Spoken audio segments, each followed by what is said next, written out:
Pagi hari ini yang saya ingin sampaikan satu berita yang sangat amat penting dalam kehidupan kita, yaitu tentang menghormati hadirat Tuhan. Wah, luar biasa juga. Nah, tapi sebelumnya ada satu gambar terlebih dahulu, satu gambar mundur sedikit. Ini perlu saya pamerkan dulu. Kalau tidak ada pamer, tidak akan dipromosikan. Jadi supaya dipromosikan, dipamerkan dulu. Tapi ini saya sampaikan ini karena sesuatu. Ini sebelumnya ada lagi kan? Oh, ada ini. Nah, ini yang sedikit diceritakan tadi oleh Pak Freddy. Ini adalah gereja yang baru. Gereja yang baru ini dibangun dalam waktu cuma 6 bulan, saudara. Yang bangun ini yang telah memberikan petunjuk, ngatur semua pegawai-pegawainya, semua pelaksana pembangunan itu, dan saya dikenalkan oleh Pak Insinyur Kristianto Wijaya. Pak di situ ngatur semuanya. Ini ada 3 lantai. Ini lantai ini ada beberapa kelas yang dipakai untuk sekolah minggu. Di samping ada juga kelas, jadi tengah itu jalan. Kemudian satu ada guest house. Waduh, karena ditata seperti hotel. Dari AC lengkap dan semua bisa santai di sana, suami istri bisa tidur di sana. Kalau sudah datang sana, nanti saya akan jemput tidur di sana. Tanpa bayar, makan gratis. Benar. Mau bawa rombongan bisa diatur di kelas. Nah, kemudian ini kamar saya, satu kamar saja. Ini juga seperti hotel, dan 2 ini adalah kantor. Di sebelahnya hall yang bisa dipakai untuk kalau ada ramah tamah, dan kemudian kita pakai juga untuk kebaktian tambahan. Kalau di atas nggak cukup, maka di bawah bisa dipakai untuk tambahan. Ada layar TV-nya di sana, ada sound system lengkap di sana.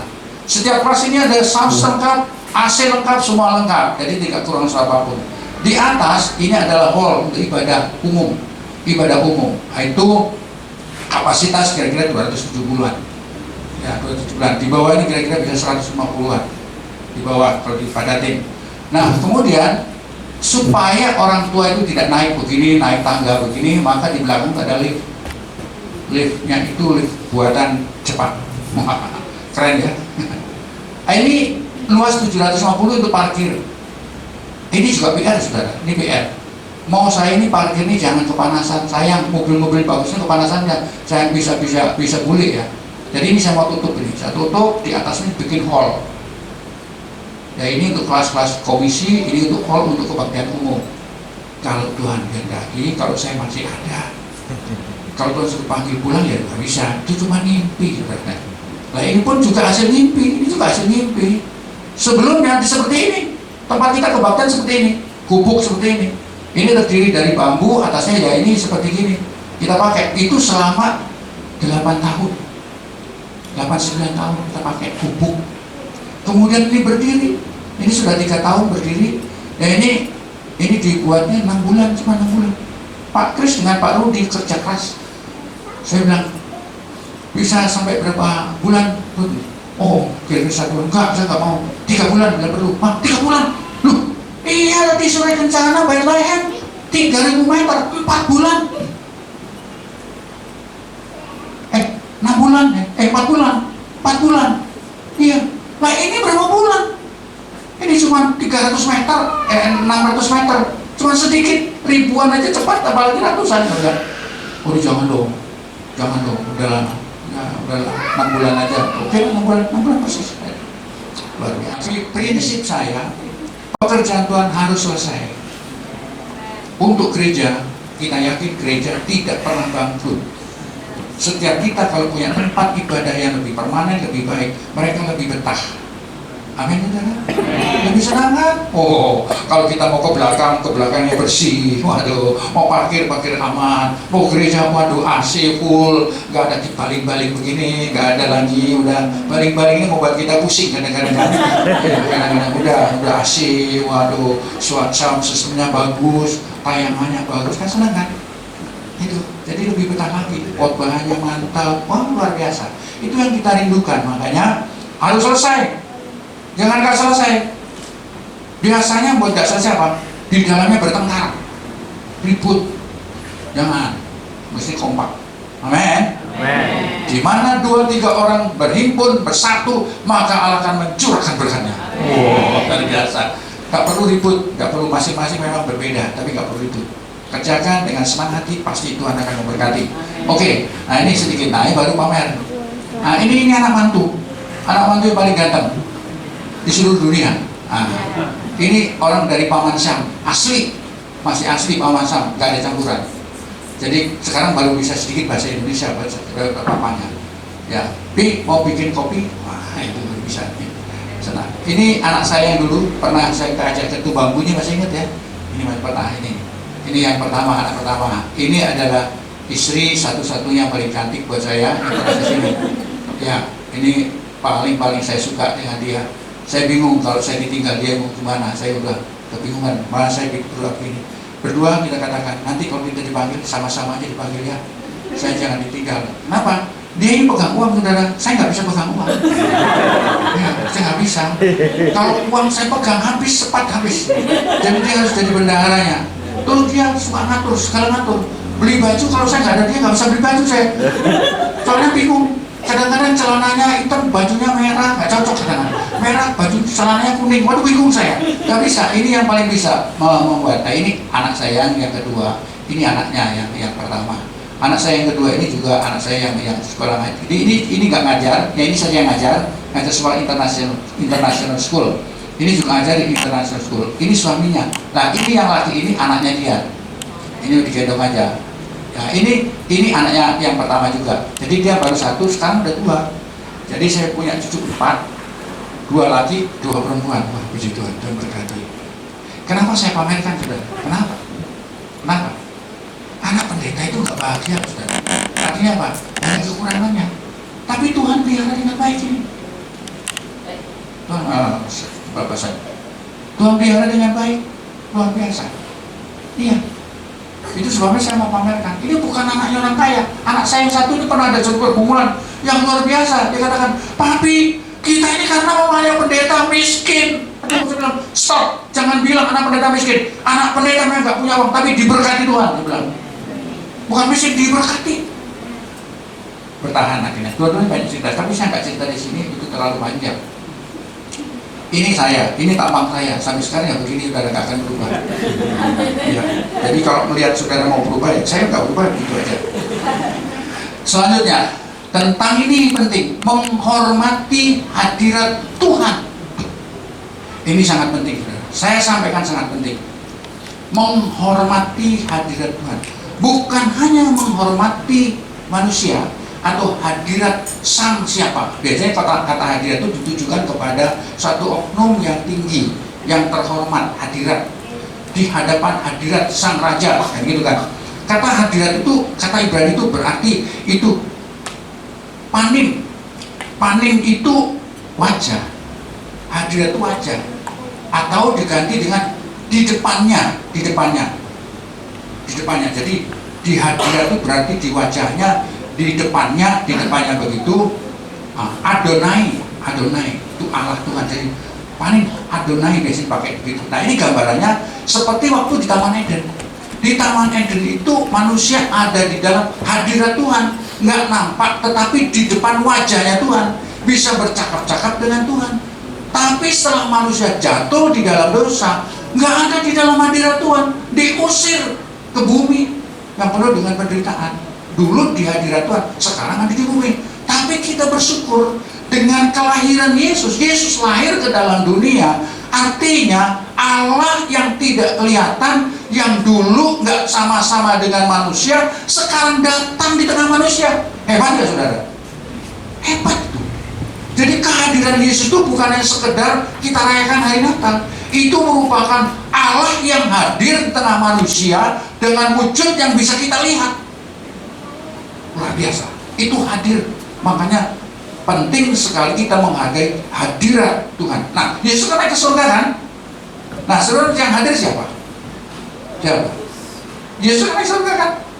Setelah dia selesai mengerjakan keselamatan bagi manusia, disalibkan, kemudian naik ke surga. Nah, setelah naik ke surga, siapa yang hadir tengah kita, saudara? Roh Kudus. Roh Kudus itu adalah kehadiran Allah di dalam roh, saudara. Makanya kita harus bisa menghargai. Kalau kita nggak bisa menghargai, kita ini akan kehilangan berkat banyak. Iya, kita akan tidak pernah menjumpai Tuhan secara nyata dalam hidup kita. Kita bisa merasakan kehadiran nyata itu kalau ada kehadirannya, saudara. Itu sebenarnya sangat penting sekali, sangat penting sekali ini saya bicarakan. Nah, pertama, segala sesuatu dibutuhkan atmosfer yang tepat untuk kemaksimalan segala sesuatu. Dibutuhkan, ini gambarnya waktu saya di Timor Leste, saudara. Untuk datang ke tempat ini, kenapa gambarnya? Untuk datang ke tempat ini laut ini harus teduh. Laut ini gelombangnya besar, kita nggak bisa ke sini, saudara. Dari Delhi nggak bisa. Jadi ada bulan-bulan tertentu untuk dapat ke tempat ini ada waktunya yang tepat, ada waktunya. Ini saya sebut ya. Untuk menyeberang ke sebuah pulau dibutuhkan mengenal cuaca. Bulan berapa yang tidak ada gelombang, kapan harus mulai berlayar, kalau tidak maka tidak mungkin sampai tiba di pulau itu. Nah sekarang, contoh, tumbuhan perlu tempat yang tepat. Misalnya rambutan, jeruk, apel. Nah sini yang cocok apa? Durian. Ya, kalau ke Kalimantan nggak makan durian, belum Kalimantan. Nah, cocok. Di tempat lain ada durian tapi nggak cocok. Yang paling cocok di Bogor cocok apa? Rambutan. Sekarang, udah banjir rambutan. Rambutannya manis. Oh, ada namanya rambutan rapiah. Wah itu lontok. Tapi jangan lupa, kalau musim rambutan berarti musim batuk. Ya kan? Kenapa? Tenggorokannya kering. Iya, makanya jangan banyak makan rambutan. Tapi enggak makan banyak-banyak, kasihan yang panen rambutan nanti jadi sedih. Jadi terserah itu, saya enggak. Nah kemudian, tanpa disadari bahwa di dalam atmosfer ada kekuatan. Apa sih atmosfer? Wah ini, atmosfer adalah suasana. Atmosfer itu suasana. Tidak kelihatan tetapi terasa. Suasana harus dibangun, merupakan bentuk dari penghargaan kita. Suasana itu dibangun, saudara. Suasana nyaman itu dibangun. Bukan tiba-tiba, oh nyaman, gak bisa. Suasana ribut itu dibikin. Coba gereja ini mau bikin suasana ribut, bisa. Coba berantem satu dengan yang lain. Ribut kan? Suasana gak enak kan? Tapi tenang, tentram, damai, itu bisa dibuat. Saling mengerti, saling mengasihi, kan bisa. Suasana itu harus dibangun. Bukan Tuhan lalu datang kasih suasana, enggak saudara, enggak. Kita yang menyiapkan suasana. Itu penting sekali, penting sekali. Nah, contoh, ibadah yang suasana terasa penuh hadirat Tuhan, orang mengatakan apa? Apa mengatakan? Ibadah penuh hadirat Tuhan. Orang mengatakan di mana? Pujiannya naik. Oh, aduh. Memangnya biasanya nyanyi itu suka naik turun bukan? Dan terasa, oh terasa kan gitu kan saudara ya. Jemaatnya sangat antusias. Nah ini antusias, bukan ngantuk terus, saudara. Kalau hadirat Tuhan orang nggak bisa ngantuk, antusias, saudara. Benar. Kalau ada hadirat Tuhan apa? Agresif, dinamis, amin, haleluya, nyanyi, mulut, wah, haleluya, antusias. Kalau ada hadirat Tuhan, bukan ada nyanyi, mari saudara kita melanjutkan, ngantuk aja. Ini nggak ngerasain hadirat Tuhan. Hadirat Tuhan itu mesti dibuat, diciptakan. Saya melihat gereja-gereja tertentu itu menciptakan hadiratan sedemikian rupa. Itu ruangan ditata, semua tampilan ditata, semua luar biasa. Itu orang masuk, bukan masuk gereja, ada di halaman itu kerasa. Luar biasa. Ini penting. Di tempat lain sarana prasarana ibadahnya semuanya lengkap, tapi dia terasa, saudara. Ada di atas tadi apa? Walaupun fasilitasnya di dalam kebaktian sangat sederhana, tapi hadirnya sangat terasa. Pernah kami datang, gerejanya mas sederhana, alat musik cuma satu-satunya ini aja, lainnya nggak ada. Itu nggak ada, ini nggak ada, cuma satu naik ngokak. Tapi mereka itu luar biasa, sampai nangis-nangis. Ini kan penting kan? Kalau seperti itu pulang gimana, saudara? Saudara bisa bayangkan nggak? Kalau kebaktian, wow, udah sampai hancur hati gitu, pulang kira-kira gimana, saudara? Wah, diberkati Tuhan luar biasa. Rasanya damai sejahtera itu sampai bisa dibawa pulang. Ya, ini penting sekali. Nah, kemudian, tapi tidak terasa biasanya, di tempat lain sarana prasarana ibadahnya semuanya lengkap, tetapi tidak terasa biasa ada yang kurang. Apa yang membedakannya? Yang membedakan adalah atmosfer, suasana. Itu yang membedakan. Jadi kita harus bisa menciptakan suasana. Itu maksudnya, saudara. Nah, dua, pertumbuhan gereja yang sehat merupakan parameter ukuran. Tadi suasana pertama, yang kedua gereja sehat itu ukuran. Gereja sehat itu gimana? Ini sederhana aja, yaitu kerohanian yang haus dan antusias kepada Tuhan. Sederhana. Gereja yang sehat itu kita semua yang datang itu antusias, artinya serius, fokus kepada Tuhan, nggak fokus kepada manusia. Pengen datang, nanti kalau nggak datang saya nggak enak sama Pak Randy sama Ibu Susi, dikunjungi aja gitu. Nggak enak lah, aku mau datang aja. Bukan, ada tujuan, ada tanggung jawab. Aku ini anak Tuhan, aku orang Kristen, saya mesti ke gereja. Apa kata orang kalau saya orang Kristen nggak gereja? Orang ngomong ini Kristen kok keluyuran hari Minggu, ya kan?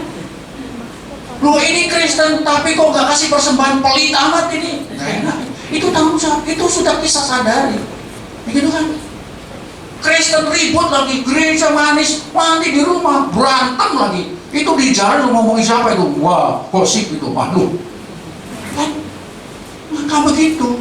Tapi haus, rindu, pingin, rindu, haus seperti orang yang seperti rusa.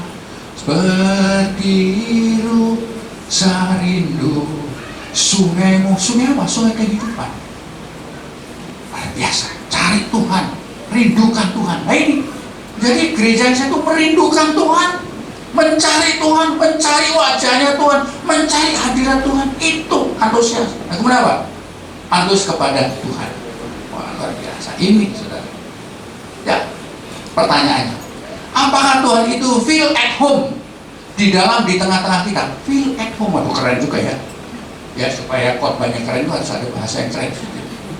Apakah benar feel at home? Apa maksudnya? Tuhan itu maha hadir. Ia hadir di mana-mana, di rumah, di pekerjaan, di kuburan, di tempat orang main judi. Sebab dia maha hadir. Pertanyaannya, apakah Tuhan merasa nyaman hadir di dalam hidup kita? Kemahadiran Tuhan itu hadir di mana-mana. Di kuburan juga hadir, di tempat judi Tuhan hadir. Tapi masalahnya, apakah Tuhan merasa nyaman hadir di situ? Sekarang, saudara percaya Tuhan hadir di tengah kita? Masalahnya, apakah Tuhan nyaman dengan saudara? Itu masalah.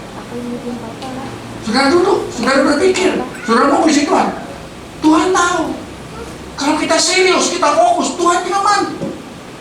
Saya mau tanya sama saudara. Kalau saudara ketemu dengan teman atau dengan sahabat, sampai selamat ya, oh senang sekali. Saudara kadang-kadang rasa senang, rasa nyaman. Tapi kadang-kadang, kamu cuma gitu aja pada kamu. Itu kan? Manusia bisa rasakan itu loh saudara. Apalagi Tuhan. Tuhan ingin bukan sekedar hadir, tapi dia nyaman karena saudara. Itu nggak ada amin. Tuhan maha hadir, tapi Tuhan ingin Tuhan hadir nyaman dengan saudara. Itu penting saudara. Makanya kalau saya datang ya, tak peduli orang mau datang apa, aku peduliin Tuhan. Tuhan, aku ini Tuhan, ampuni dosa saya. Aku manusia, pendeta, saya juga berdosa. Kenapa? Saya tidak sempurna. Kenapa? Saya suka lupa. Kenapa? Saya ini banyak kelemahan-kelemahan, ampuni Tuhan. Aku ingin Kau Tuhan nyata hadir dalam hidup saya. Kau senang dengan saya Tuhan. Ya kan? Mesti begitu saudara. Kalau Tuhan gak rasa nyaman dengan hidup kita, percuma, gak ada artinya. Ada. Walaupun kita bisa kasih persembahan banyak-banyak, kalau Tuhan gak nyaman, lah kamu kasih persembahan banyak-banyak, ini kan dari hasil rentenir, aku gak suka. Aduh, gimana? Ya kan? Kamu kasih uang sedikit, hatiku terharu karena engkau masih membutuhkan sesuatu, tapi kamu belajar memberi. Aduh, dirangkul kan? Itu artinya Tuhan nyaman dengan kehadiran kita. Itu yang sangat penting. Tiga, yang kita butuhkan bukan God omnipresent, tetapi manifest present. Waduh, keren juga. Maksudnya apa ya? Artinya bukan hanya mengatakan Tuhan hadir di sini, tetapi yang penting apakah Tuhan nyata kehadirannya dalam hidup kita yang langsung dapat dirasakan. Itu penting. Oh Tuhan hadir, hadir ya. Yang kita penting kita rasakan kehadirannya. Saudara datang, dalam keadaan bagaimana, saudara bisa rasakan. Tadi waktu aku datang, gigi saya sakit luar biasa, aduh luar biasa. Tapi begitu aku datang, saudara, hilang sakitnya. Itu kan terasakan, saudara. Loh, mesti begitu. Kalau nggak ada pengalaman rohani kepada Tuhan, kita jadi orang agamawi saja. Harus ada pengalaman rohani, baru kita berakar di dalam Tuhan. Amin. Kenapa ada orang yang suka ribut? Kenapa? Karena nggak pernah mengalami pengalaman rohani. Kalau kita mengalami pengalaman rohani, aduh, nggak bisa, saudara. Kita tetap penuh dengan syukur kepada Tuhan. Tuhan itu luar biasa. Nah, sekarang apa yang menjadi penghalang sehingga tidak terasa kehadirannya dalam diri kita? Ini perlu kita garap sekarang. Karena ada penghalang, saudara. Kok nggak ngerasain ya? Kebaktian kok anyap-anyap saja. Kebaktian kok gitu-gitu aja, nggak ngerasa apa-apa. Apa sih jadi penghalang itu? Nah, ini kita lihat. Nah, apa ini? Roh agamawi. Jadi ini kaitannya rohani. Pakaiannya oke, bajunya bersih, bawa Alkitab, jalannya lurus, keserempet orang aja juga akan noleh, diam aja lurus. Orang agamawi, saudara. Membuat kita puas, mempercayai kehadirannya, puas, tetapi tidak mengalami. Banyak orang bisa sebut Yesus, bisa orang nyanyinya luar biasa, tapi nggak pernah ada pengalaman. Saya tahu, ini jangan kecewa ya. Bukan berarti orang hebat di sini itu khotbahnya bagus. Bukan berarti orang hebat. Orang hebat itu pakaiannya luar biasa, pimpin pujian luar biasa. Saudara bisa dikatakan hebat kalau di luar sana orang mengatakan, engkau sudah memberkati saya.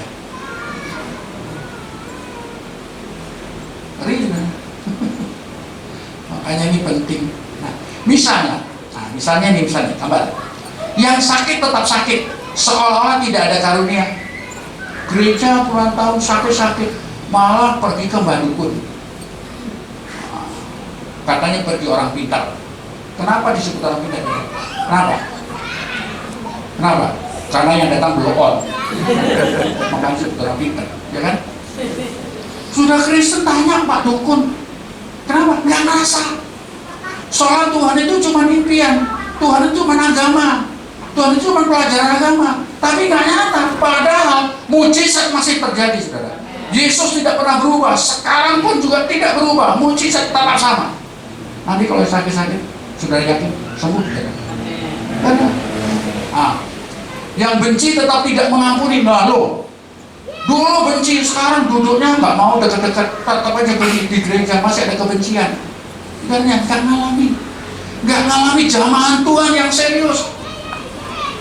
Ini gereja berantem, pecah, ribut, keluar dari gereja, pindah gereja lain. Lumayan, gereja kan banyak gereja sekarang, pindah mana aja, pokoknya mau suka-sukanya.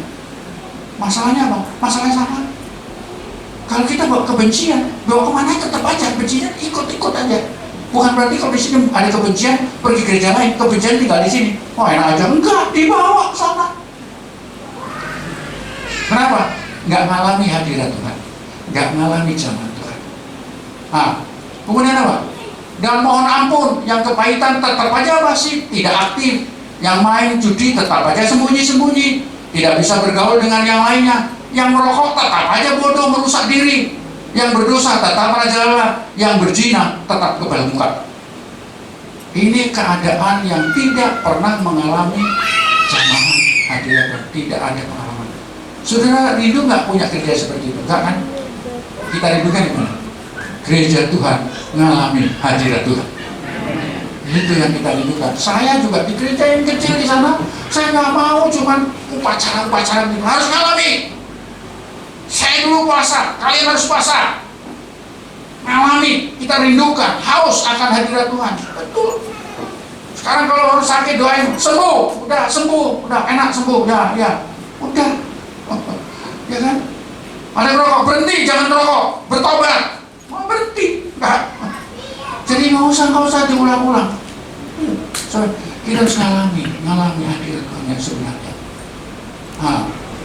Seharusnya kita tidak hanya sekedar mengimani, tetapi mengalami yang diimani. Ya, saya percaya Yesus itu selamat, tapi kita harus mengalami keselamatan yang sebenarnya. Saya percaya Yesus menyembuhkan, tapi saudara harus disembuhkan. Jangan cuma percaya, harus ngalami disembuhkan. Saya percaya, kalau saya percaya pada Yesus, maka usaha saya diberkati. Kalau saya setia, diberkati. Harus ngalami, benar diberkati. Harus ngalami, saudara. Bukan hanya ngimpi aja, enggak. Harus ngalami. Ini penting sekali. Nah, pengaruh dari roh agamawi, mengakui kehadirannya tetapi tidak mengalami dampak kehadirannya. Seharusnya kita harus mulai resah. Karena yang penting bukan kehadirannya, tetapi apakah kita mengalami kehadiran di tengah-tengah kita. Amin, saudara? Ya, kita harus mengalami. Saya merindukan saudara mengalami. Kalau saudara mengalami hadirat Tuhan, saya yakin itu bangunan nggak lama-lama, nggak akan lama-lama. Kenapa? Berkat Tuhan akan dikurangkan. Nanti saya akan doa khusus untuk dompet-dompet, untuk tas yang nggak punya dompet, tas Anda doain biar dipenuhi dengan berkat Tuhan.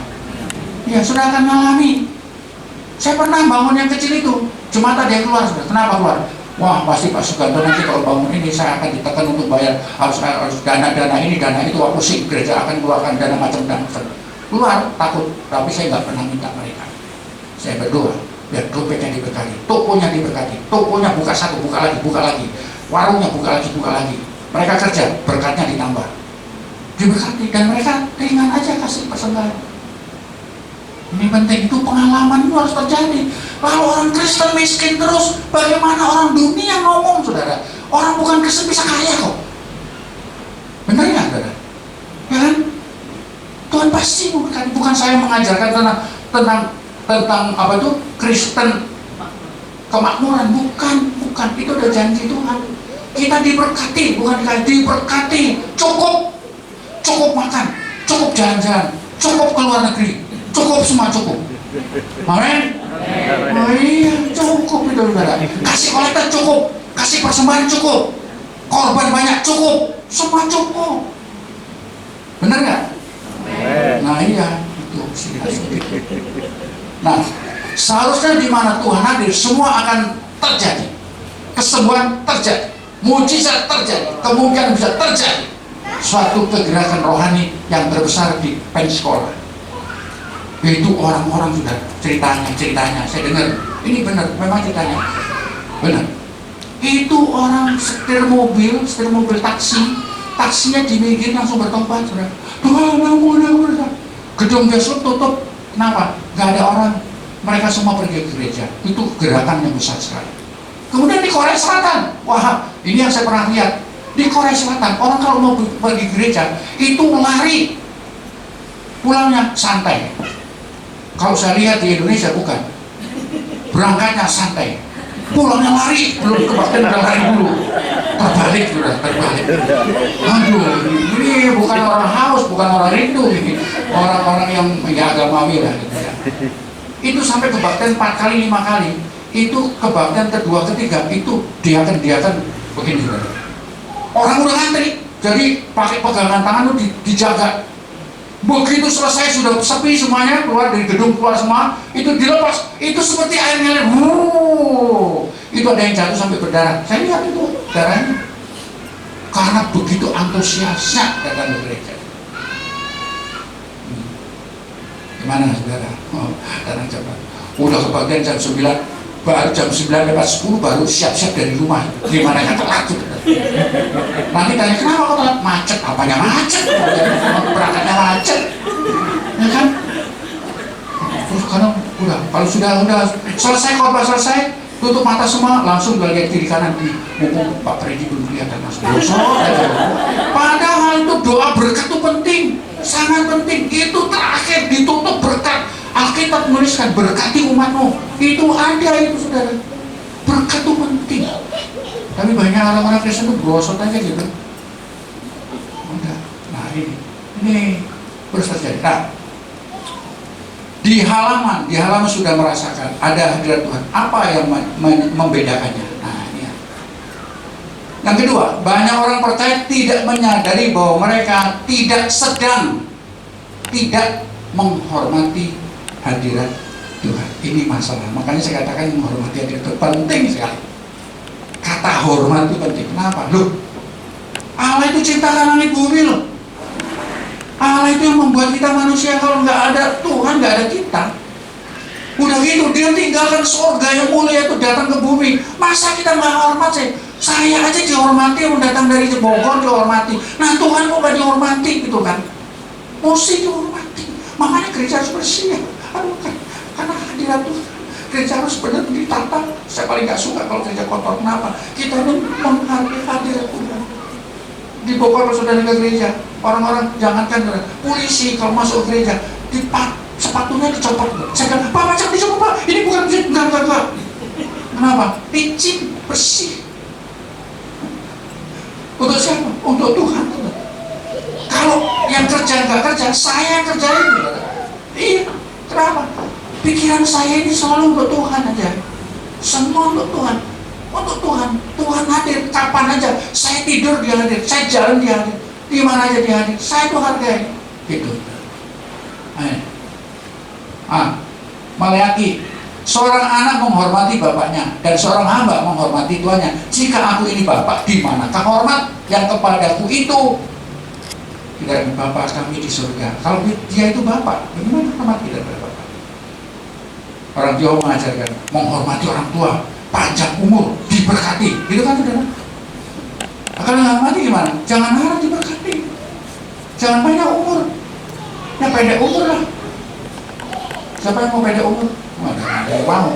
Siapa panjang umur? Pada mau. Gimana? Hormati orang tua, ya kan? Hormati Tuhan.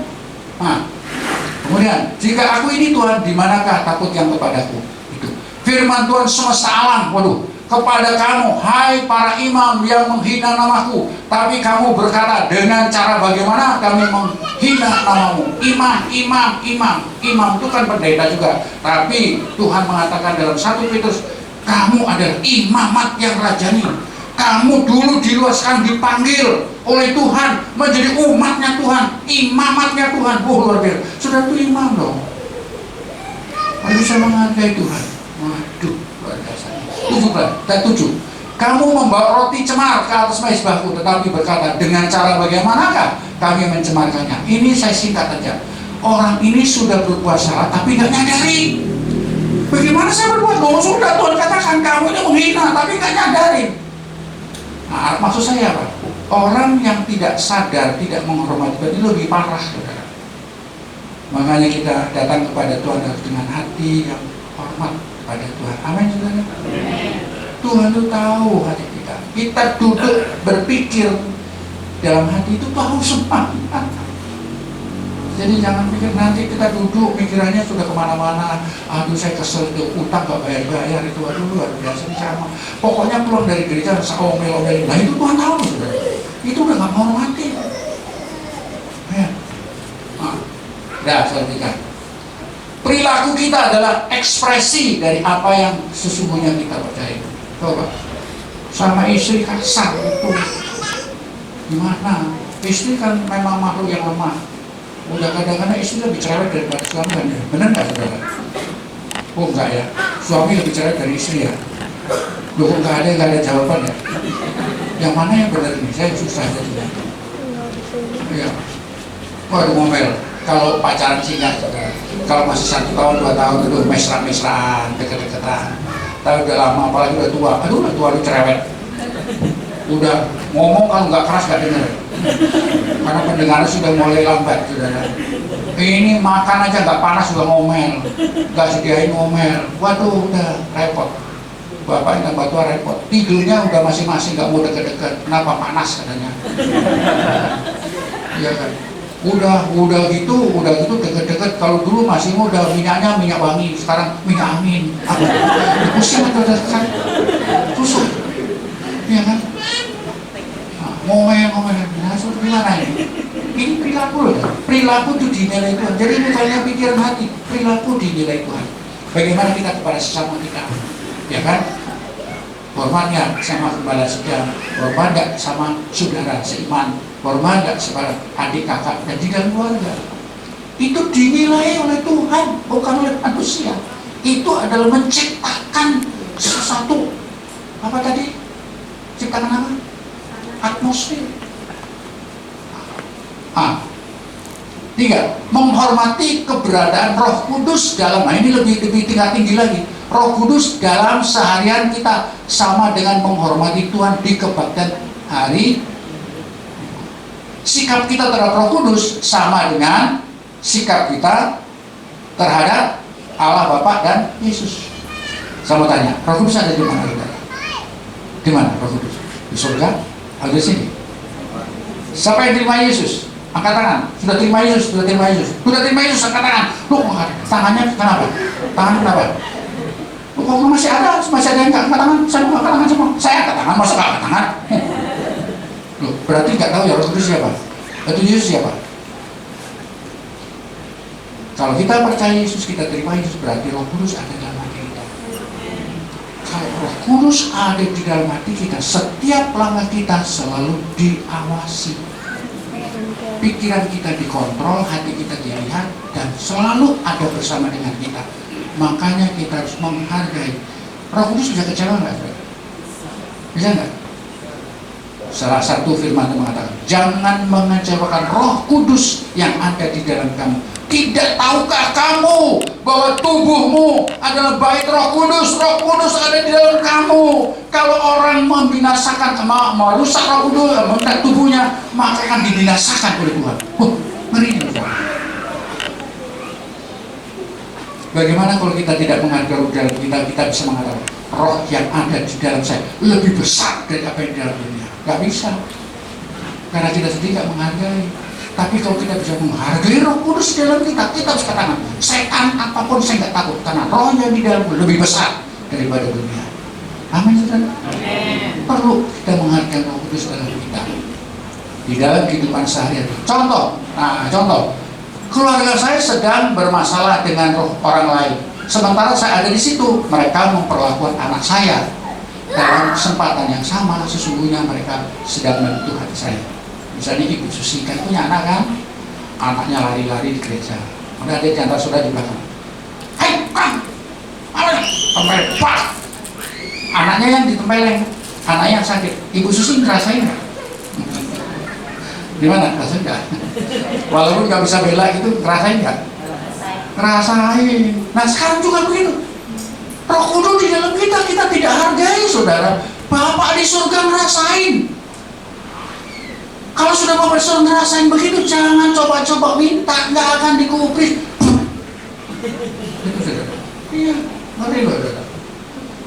Apa yang kita lakukan terhadap Roh Kudus yang ada di dalam hidup saudara, itu sama dengan apa yang sedang saudara lakukan kepada Tuhan Yesus dan Bapa.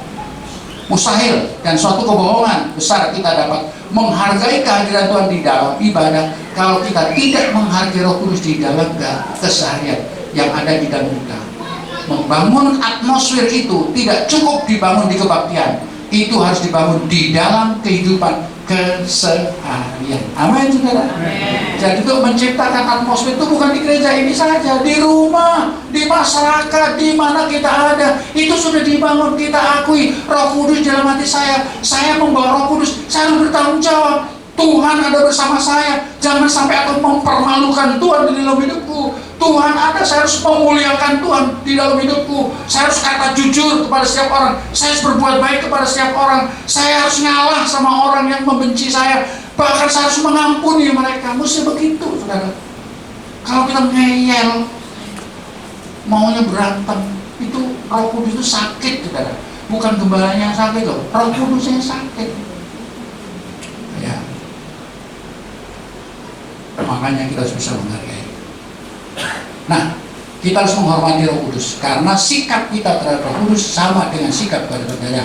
Mungkin sudah tidak mendukakan pada Tuhan Yesus, tetapi kalau mendukakan Roh Kudus, maka sudah melakukan Bapa dan Yesus. Tidak akan ada sesuatu yang terjadi karena kita tidak membangun atmosfer.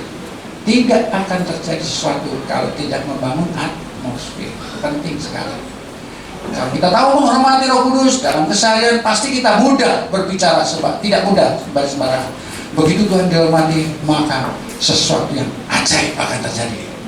Amin. Ya, pasti. Sudah nggak usah minta. Tuhan itu apa ya? Peka. Tuhan itu sangat-sangat gampang disentuh perasaannya. Buktinya apa? Yesus bisa nangis loh. Maria, Marta, saudaranya meninggal, Nangis dia.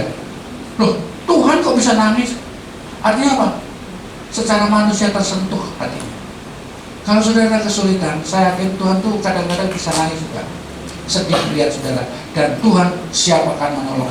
Apalagi kalau kita dapat menghargai Roh Kudus dalam hati kita. Tuhan akan segera campur tangan di dalam kehidupan kita, saudara. Luar biasa. Omong kosong kalau mengatakan menghormati Tuhan tetapi tidak menghormati Roh Kudus di dalam hati saudara dalam keseharian. Tetapi saya yakin kalau kita dapat menghormati Roh Kudus di dalam hati kita, maka kita akan melihat Tuhan Roh Kudus tidak hanya hebat di luar, tapi Roh Kudus juga hebat di dalam kita. Amin. Ya, kalau kita menghormati Roh Kudus hadirnya, maka Tuhan yang di dalam kita itu merasakan hebat luar biasa. Ya, contohnya begini juga. Saya juga belajar. Terus terang, saya gembala sidang, saya pendeta, udah lama, tapi masih tetap sampai hari ini belajar, belajar, tetap belajar. Saya kalau kemana-mana sekarang ngomong, Tuhan, Roh Kudus, apa yang saya harus lakukan? Roh Kudus, aku masih kemana? Saya masih belajar, saudara. Roh Kudus, kalau saya ini melakukan nggak benar, tolong ngomong, berbisik dalam hati saya. Sampai saya belajar apa? Kalau saya nunggu orang ini, saya nunggu orang ini. Tuhan, aku mau nunggu istri saya di pasar, dia lagi belanja. Saya belajar, nanti kalau sudah tepat waktu saya akan datang. Roh yang sudah waktu. Persis waktu selesai saya ketemu persis. Segitu-gitunya, kecil-kecilnya saya belajar. Apalagi yang besar-besar. Kalau kita yakin Roh Kudus, menghargai Roh Kudus, maka dia akan menghargai kita. Dan mujizat pasti terjadi. Makanya marilah kita mulai bangun atmosfer ilahi supaya kita melihat pekerjaan Tuhan terjadi dengan luar biasa di tempat ini loh saudara. Benar? Tempat ini saya merindukan mujizat terjadi dengan luar biasa di tempat ini. Bangunan itu merupakan bagian mujizat Tuhan, akan dilakukan dengan cepat selesai, rapi. Wah, itu akan memuliakan nama Tuhan. Mari kita datang kepada Tuhan. Mari kita kembali kepada Tuhan. Kita akan menyembah